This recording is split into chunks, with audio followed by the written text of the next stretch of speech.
¿Cómo es posible que una persona que vive una experiencia cercana a la muerte, a veces durante un paro cardíaco comprobado, recuerde después con todo lujo de detalles lo que ocurrió a su alrededor?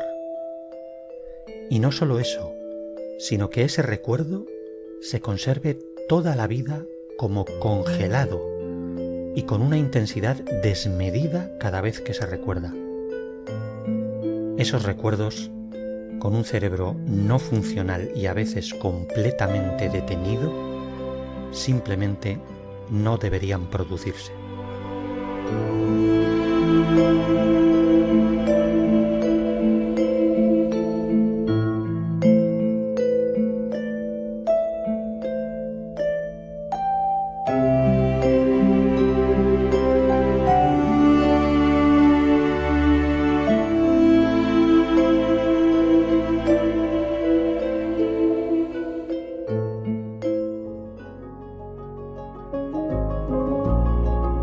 Visitamos al doctor José Alonso, médico especialista en neuroradiología en el Hospital Virgen de la Arrixaca de Murcia. Un profesional profundamente interesado en el fenómeno de las experiencias cercanas a la muerte, que desde hace años intenta descifrar el misterio de las ECMs, el papel del cerebro en su recuerdo y en la consciencia humana en general.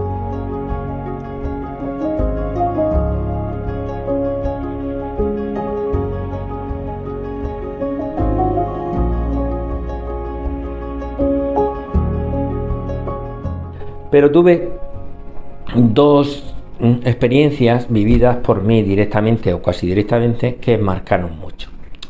La primera fue la de un paciente que había pasado por una situación de UCI con parada cardiorrespiratoria y por casualidad le dije, joder, la ha pasado, joroba, la ha pasado usted tan mal que es como si hubiera pasado por el túnel. Y me dice, es que pasé por el túnel. Y entonces le dije, bueno, voy a hacerle una pequeña historia clínica a este hombre. Y a este hombre le pregunté cosas y vi que psicológicamente estaba estable, estaba bien, no tenía estudié luego su historial, no tenía ningún defecto neurológico, ninguna alteración, a pesar de haber pasado una enfermedad muy grave, una periodontitis a punto de morirse y con parada cardiorrespiratoria. Y me contó dos cosas que me llamaron mucha atención. La primera, que él reconocía que había tenido un momento de alucinación, pues por las drogas y tal, lo contó.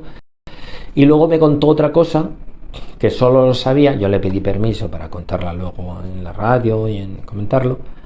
Le pedí permiso y me dijo que sí, y me dijo una cosa que me llamó mucho la atención y la corroboré luego con su mujer.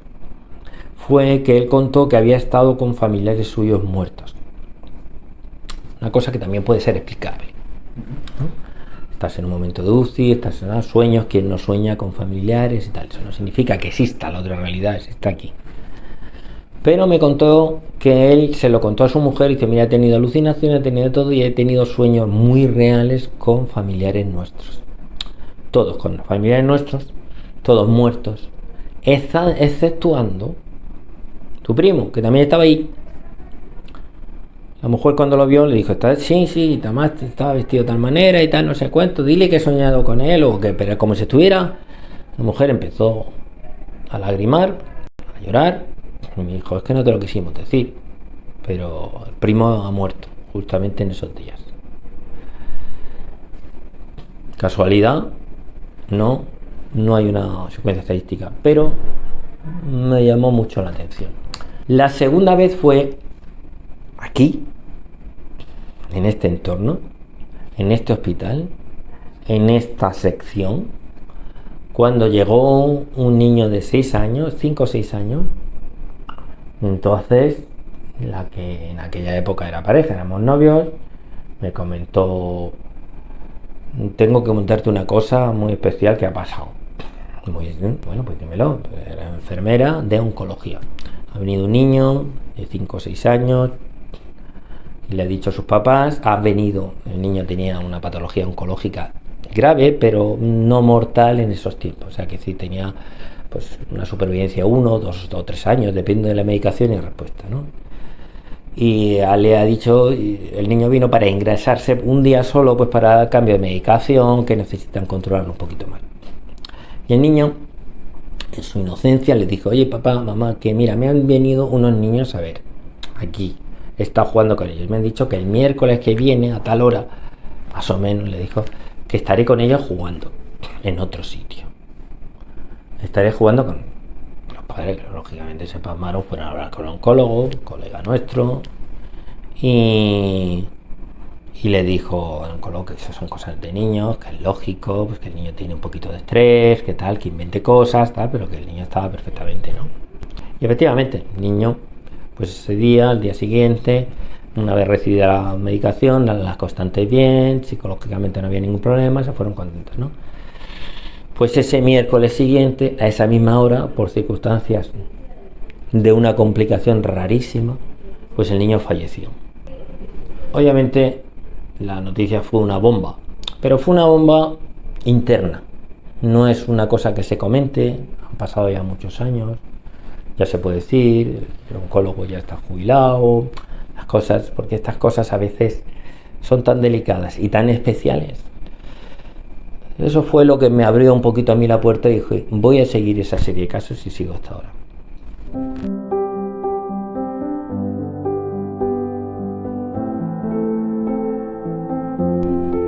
Hay enfermos, como hemos comentado antes, que sí tienen ciertos rasgos psicológicos que pueden tender un poquito a la ideación, a lo que llamamos paranoide, que no es una paranoia, no es un pensamiento totalmente falso, sino que es un pensamiento idealizado, pues como puede ser una pareidolia, que uno ve una forma y se cree que es una forma de fantasma.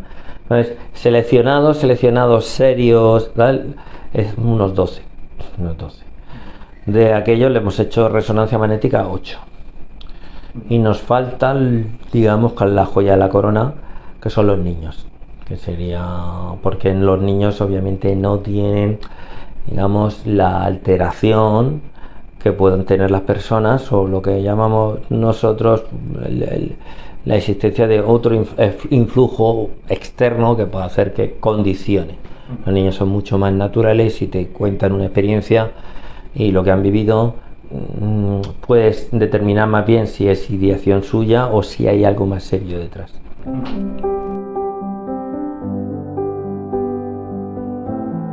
Es curioso cómo los pocos profesionales que se están dedicando al estudio de las ECMs han tenido un encuentro directo, personal, con este fenómeno.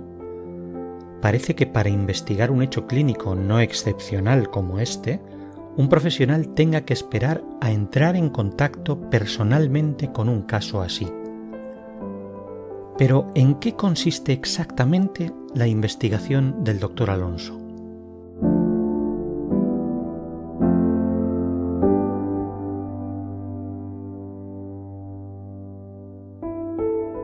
Una vez pasado el perfil psicológico, comprobamos que la persona que tiene una experiencia cercana a la muerte pues no tiene un perfil psicológico, no de índole patológica, pero sí algún trastorno de personalidad o algo que sea muy influenciable, ¿vale? O que algo que sea de alguna manera que haya hecho que se pueda producir por causas orgánicas o físicas esa experiencia cercana a la muerte. Entonces se hace el estudio psicológico, si el psicólogo da el ok, luego se realiza el estudio neurológico, si el neurólogo piensa que no hay ninguna alteración con componente orgánico que haga de alguna manera, pues esté afectando a ese cerebro. Y ya entramos nosotros cuando nosotros realizamos o una prueba con escáner para ver si efectivamente no hay lesiones en ese cerebro. Y por último hacemos una resonancia magnética con carácter funcional. ¿Qué significa? Voy a poner un ejemplo que es lo que se está pasando en este cerebro. Vemos, digamos, que esto es la zona sagital, la parte que tengo, digamos, viéndolo desde un lado. Este sería el lóbulo frontal, esto es el occipital. Y yo sé que si la persona está mirando o está fijándose en un objeto, esto se tendría que alumbrar, tendría que tener más captación. Sin embargo, estoy viendo que está captando una zona que llamamos que es el lóbulo temporal. ¿De acuerdo? El lóbulo temporal se caracteriza por lo que es la emoción, el sentimiento. Hemos visto que en muchos pacientes con experiencias cercanas a la muerte, ese lóbulo se afecta de una manera sobresaliente. ¿Por qué? Pues porque también lo relacionan con un encuentro muy emotivo. Eso no significa que sea patológico, ¿no?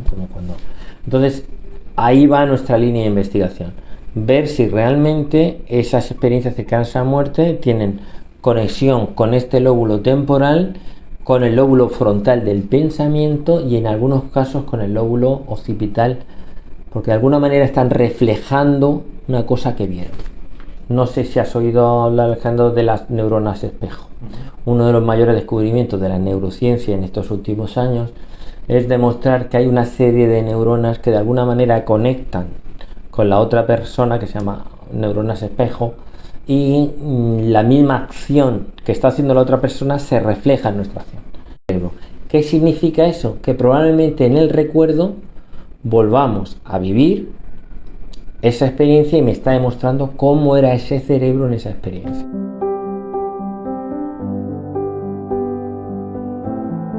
Lo más interesante desde el punto de vista científico, obviamente guiándonos en esta teoría de las neuronas espejo, que de alguna manera reflejan lo que es el recuerdo, es que en algunos pacientes se reavivan lo que es la memoria visual. Eso sería muy interesante. ¿Por qué?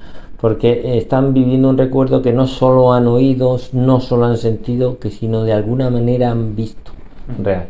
Entonces nos están dando indicios de que hay dos cosas que para mí van a ser claras. Una es que el paciente obviamente no miente, en el sentido que él no está figurándose o no está fingiendo una realidad, no está mintiendo en el fondo de su corazón, y otra que probablemente pues sea un fenómeno, pues vamos a decirlo así, un fenómeno un poco más allá de lo que es la ciencia positivista o de lo que es la lesión en sí, como si el cerebro o la conciencia pudiera funcionar de una manera diferente. Hasta hace muy poco, la única vía era la positivista. Entonces teníamos la obligación de decir, hay un aumento grandísimo de endorfinas, y esas endorfinas es lo que hace que construyamos ese recuerdo. Esa teoría relativamente encajaba bien. O sea, incluso una isquemia, muchas veces hay una explosión en el cerebro de neurotransmisores, digamos de alguna manera la energía interna que explota y hace vibrar el cerebro, y eso impregna en el cerebro pues un recuerdo. Es una teoría que puede más o menos encajar, aunque chirría. Ya sabemos muchas veces cuando no conectamos bien. Pero ha habido un artículo hace 2 o 3 años de la revista con mayor impacto, una de las mayores que se llama Resuscitation, que es americana, que precisamente habla y reconoce que hay ciertas cosas que no son todavía explicables desde este punto de vista. Y uno de ellos es la conciencia. Porque tan difícil es explicar las ECMs en el caso de gente que son capaces de ver cosas que han ocurrido en su familia en ese momento. Porque una cosa es decir, oye, soy capaz de revivir, bueno, pero es parte de tu historia, o has podido remover esas neuronas, porque hay neuronas de la memoria que están, lo que pasa es que no se notan, pues porque no tienen las conexiones, pero si pudiéramos establecer unos electrodos que podríamos, además hay estudios muy interesantes, recordar ciertas cosas de nuestra niñez. Eso desde el punto de vista físico o neurológico tampoco es tan difícil. Tú has dejado una huella. Lo que sí es difícil es trascender del momento, espacio-tiempo que tienes. Ahí está la gran duda. Pero hay una cosa muy buena, es que la ciencia, cuando hablamos de la ciencia decimos de las revistas más importantes, de las publicaciones más importantes, está abriendo una puerta a reconocer que de momento no sabe la causa. Cualquiera que haya hablado con una persona que ha vivido una ECM, nota enseguida que los recuerdos de su experiencia no son normales. El nivel de detalle, el nivel de emoción, la sensación de revivir más que recordar la experiencia. Es algo tan llamativo que incluso grupos de investigación como el belga Coma Science Group, que siempre ha optado por una interpretación fisiológica de las ECMs, se rinde ante esta evidencia. En uno de sus estudios se compararon los recuerdos de personas que vivieron una ECM con recuerdos de otros tipos, reales, imaginados, incluso de vivencias durante el coma sin ser ECMs. Los resultados fueron inapelables. En conclusión, el presente estudio muestra que los recuerdos de las ECMs tienen más características que ningún otro tipo de recuerdo de eventos reales o imaginados o de otros recuerdos en periodos de coma o de inconsciencia tras una disfunción cerebral severa. En nuestra opinión, los datos presentados aquí demuestran que las ECMs no pueden ser consideradas eventos imaginados.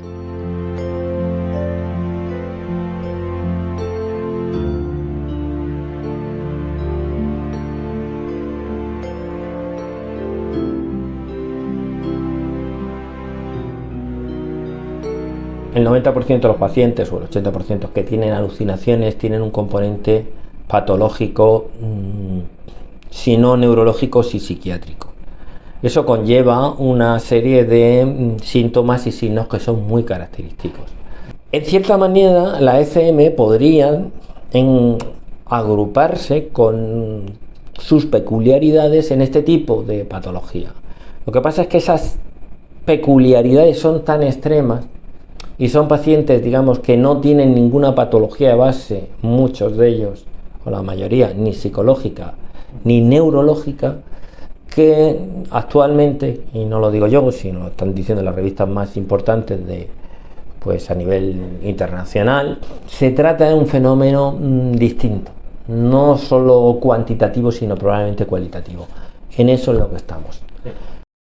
También hay que, digamos, distinguir un poquito el polvo de la paja. Si es cierto, porque sería tan acientífico decir que las ECMs están ahí, existen y no tienen relación directa con la patología psicológica o psiquiátrica. En algunos casos sí puede existir, en algunos casos sí puede fingir, en algunos casos es pura ideación. Eso todo tiene que llevar un filtro, pero de la misma manera que llevamos un filtro con los enfermos. Un enfermo con una patología, nosotros hacemos unos análisis, una anamnesis, un estudio clínico, un estudio laboratorio, un estudio radiológico.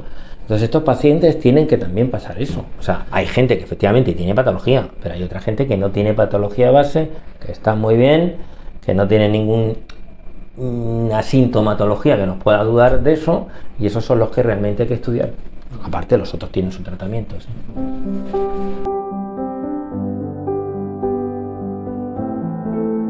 Pero para mí hay un punto muchísimo más importante, que a veces el pudor, la vergüenza o el plurito, este positivismo que nos encaja tanto, ¿no? Que es el punto de vista humano, el punto de vista del corazón. Puede parecer un poco cursi, puede llamar lo que quieras, pero llega un momento en que hay que decir las cosas. El poder decirle a una paciente, a una persona o a un familiar que va a morir, que tú crees como médico que va a trascender, que va a estar en otro plano, o que por lo menos científicamente tienes indicios de que pueda haber y que pueda haber un mundo mejor, pues porque tienes esa intuición y que la ciencia está empezando a apoyar. Para mí eso es muy bonito y también muy esperanzador, ¿no? O sea, hemos dejado el mundo de la religión y lo hemos apartado un poco como si fuera superstición.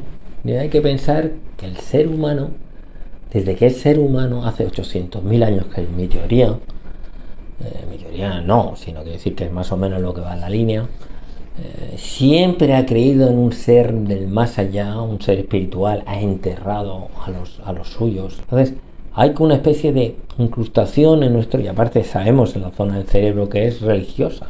¿Eso por qué sale? Sale así de la nada, porque hay que inventarse, se lo inventa uno. Y ese tercer escalón del tema humano, del tema del cariño, del tema del amor, que es otro tema también espectacular, porque tenemos amor unos a los otros. No estoy hablando del enamoramiento sexual ni incluso de la madre del hijo.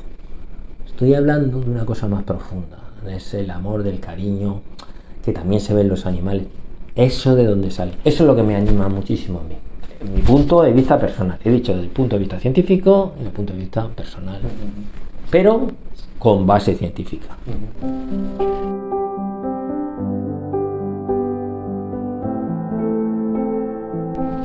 A mí personalmente me ha abierto dos campos que para mí son muy interesantes.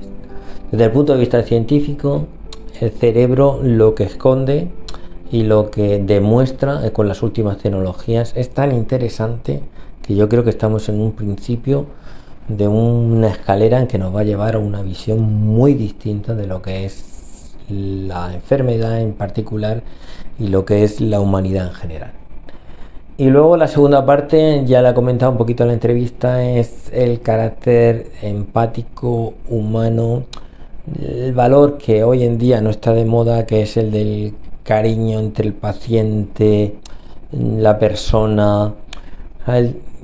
Digamos, me ha cambiado un poquito la percepción de las cosas de la vida, del sentido. Yo continuamente estoy viendo enfermedades mortales, o enfermedades que acabarán con un índice de supervivencia muy bajo, y junto con el problema de esta sociedad neurótica que tenemos, de las prisas, de que no llego, que si esta reunión, y luego llega ya el tercer ego, que es el del me has querido decir esto, no me has dicho esto, tal, y esas cosas personales que son.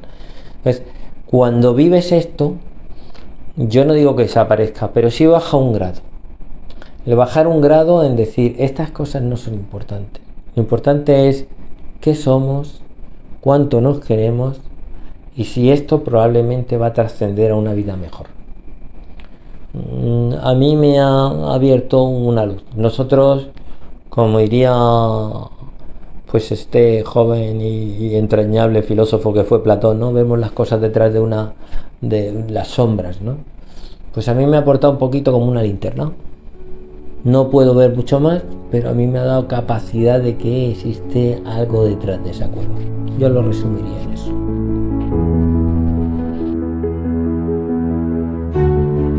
El doctor José Alonso continúa su investigación sobre las ECMs con esa visión integral, profundamente humana de sus pacientes.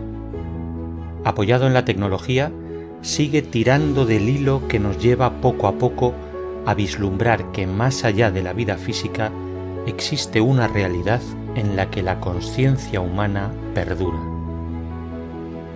Y a veces esa otra realidad asoma de las formas más inesperadas en el entorno hospitalario.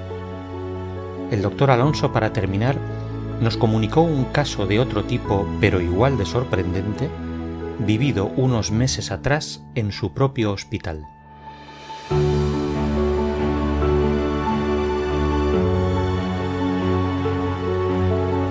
Pero me contó una anécdota que sucedió no hace más de un año y medio, y en este hospital salió de él, que es precisamente que no es el paradigma de persona que cree en estas cosas o que pueda creer.